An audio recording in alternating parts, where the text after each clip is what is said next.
পুরীর খাঁচা মানে আদি নৃসিংহ সুইটসের খাঁচা। স্বর্গদুয়ার থেকে মন্দিরে যাওয়ার রাস্তায় পিলপিল প্যালেসের বিপরীতে মিলবে খাজার খাজানা আদি নৃসিংহ সুইটস। ফিল্মি স্টাইলে গাছ পাচার করতে গিয়ে বিপাকে পাচারকারীরা। পুষ্পা স্টাইলে জঙ্গলের গাছ কেটে রাতের অন্ধকারে পাচারের চেষ্টা, তবে ব্যর্থ হলো গাছ পাচারকারীরা। বাঁকুড়ার উত্তর বন বিভাগের বাঁকুড়া রেঞ্জের বেলবনি বিটের অন্তর্গত উপরবান্ধা গ্রামে ঢোকার আগেই রাস্তার পাশে বাদিকের জঙ্গল থেকে রাতের অন্ধকারে রীতিমতো গাছ কেটে পাচার করবার চেষ্টা করছিল কিছু দুষ্কৃতী। তবে দুর্ভাগ্যক্রমে ভিজে মাটিতে গাছ বোঝাই করা পিকআপ ভ্যানটি ফেসে যায়। আজ সকালের ওপর বান্ধা গ্রামের বন কমিটি এবং গ্রামের কিছু মানুষের চোখে পড়ে যে গাছ কাটা অবস্থায় পড়ে রয়েছে এবং একটি গাড়ি ফেসে রয়েছে। রীতিমতো শোরগোল বেঁধে যায় গ্রামে।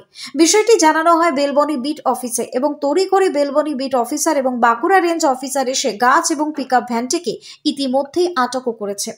এই বিষয়ে বন কমিটির সদস্য মথুর মণ্ডল কি জানিয়েছেন শুনুন। গতকাল রাত্রে একটা বুলারো পিকআপ মানে ডিআই গাড়ি এইখানে এসে গাছ কেটে গাছগুলো তোলার আগে গাড়িটা ফেসে গেছিল। তো আমাদের সকালে যারা ব্যবসাতে যায় এই রাস্তা হয়ে পেরিয়ে যায় তারা সকালে এসে পরে দেখে যে অনেক গাছ কাটা আছে এবং একটা গাড়ি এখানে ফেসে আছে।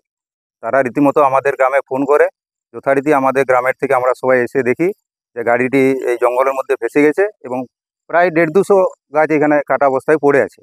সাথে সাথে আমরা ডিপার্টমেন্টে খবর দিই, আমাদের বেলবনি বিট অফিসে ওরা আসে। ওনার এসে আবার বড়বাবুকে ফোন করেন, রেঞ্জার সাহেবকে, উনিও আসেন। উনি এসে গাড়িটি আপাতত অফিসে নিজে সিজ করেছেন। কীভাবে বলতে, এর আগে আমরা দেখি যে 4 থেকে 5 বার এরকম হয়েছে। আমরা ডিপার্টমেন্টে জানিয়েছি কিন্তু ওরা কোনো ব্যবস্থা নিচ্ছেন না। তো এইবার আমরা নিজের হাতে নাতে ধরতে পেরে ওদেরকে জানিয়েছি, ওনারা এসেছিলেন এবং গাড়িটি সিজ করে। ক্ষতি বলতে আমাদের ধরুন প্রথমত পরিবেশের ভারসাম্য যেটা সেটা নষ্ট হচ্ছে। দ্বিতীয়ত এই গাছ উঠে গেলে আর এই গাছ লাগানোর কোনো ইয়ে থাকছে না, আমাদের জঙ্গলের অনেক ক্ষয়ক্ষতি হয়ে যাচ্ছে। আমরা চাইছি যারা আসল দোষী, যারা গাছটা কেটেছে, আমরা যেহেতু গাড়ি সমেত ধরে দিয়েছি, আশা করি তাদের কোনো ব্যবস্থা হবে এবং খোঁজ মিলবে। আমরা প্রশাসনের কাছে এটাই চাই, তাদের যেন কঠিন শাস্তি হয়। তবে এই ঘটনায় আরো কারা কারা জড়িত রয়েছে তা খতিয়ে দেখছে বন দপ্তর। ইতিমধ্যেই বন দপ্তরের পক্ষ থেকে তদন্ত শুরু করা হয়েছে।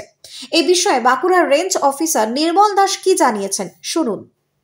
না, আমরা একটা বিশ্বস্ত সূত্রে খবর পাই যে ওখানে গাছ কাটা হয়েছে। আমরা সঙ্গে সঙ্গে সেইখানে পৌঁছাই এবং দেখি একটা কাঠ বোঝাই গাড়ি, আমরা সেটাকে জব্দ করি এবং আমাদের অফিস কম্পাউন্ডে নিয়ে আসি।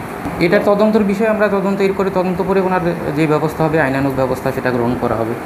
বাঁকুড়া থেকে চিরঞ্জিত মণ্ডলের রিপোর্ট, নিউজ বঙ্গ টাইম।